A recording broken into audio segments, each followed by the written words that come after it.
Mark and Sophie had just moved into their new home, an old, secluded house on the outskirts of town. The house had a certain charm: vintage woodwork, creaky floors, and large, old-fashioned windows.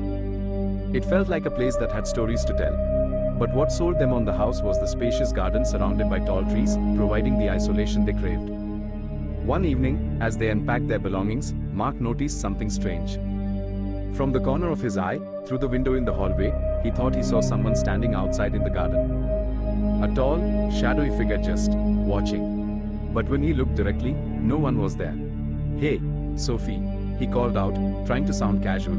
"Did you see someone outside just now?" Sophie shook her head, glancing toward the window. "It's probably your imagination. This place has us both on edge with all its creaks and shadows." Mark laughed it off, convincing himself it was nothing more than a trick of the light. But as the days passed, strange things began to happen. Every evening around dusk, Mark would catch glimpses of the shadowy figure from different windows, always standing in the garden, always watching. He'd rush to the door to confront it, but by the time he stepped outside, there was nothing but silence and the rustling of the trees. Sophie, on the other hand, started hearing whispers. She thought it was the wind at first, but the more she listened, the clearer the words became: faint, distant, but unmistakable. "He's watching you." One night, the power went out.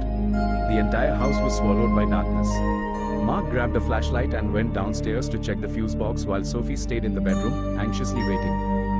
As Mark fiddled with the fuses, he felt an icy breeze sweep through the basement, despite no windows being open. Then, the door behind him creaked shut.